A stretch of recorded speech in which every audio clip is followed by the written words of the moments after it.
Mr. Chairman, we are fortunate that Singapore has adequate financial resources and is willing to think ahead by investing in RIE, or research, innovation and enterprise, to future-proof our society and economy. Between 2005 and 2020, we have spent a total of $55 billion on RIE, an amount larger than the drawdown of reserves to fight the COVID-19 pandemic. The next RIE budget for 2021 to 2025 calls for another $25 billion of spending.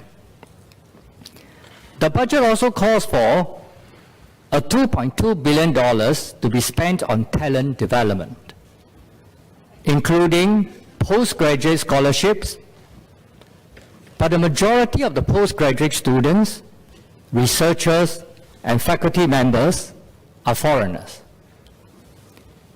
At the NUS Centre for Quantum Technologies, established in 2007, 74% of its researchers and postgraduate students are foreigners.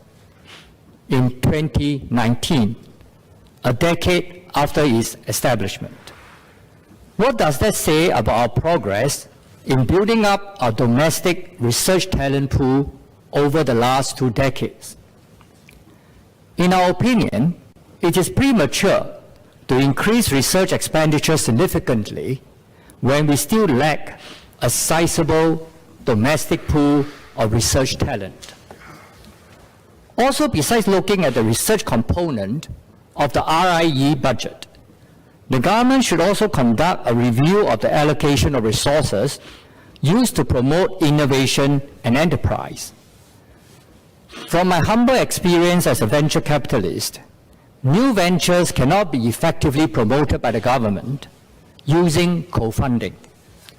This is because the limited number of public servants would not be able to assess the potential of thousands of venture ideas emerging at any one time. It is better to let the private sector do the job. A better alternative is to provide tax credit to activate excess capital in our system to fund the ventures and increase taxes on passive capital that do not.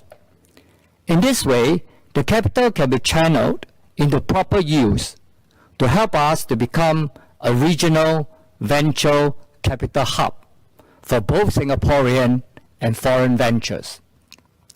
The government should confine and expand its role as a facilitator by helping local ventures through its procurement policies, which my colleague Hazel Paul has brought up in a speech, through buying local products to boost their credibility, and through providing facilities for testing and commercialization for many more companies apart from the selected few presently.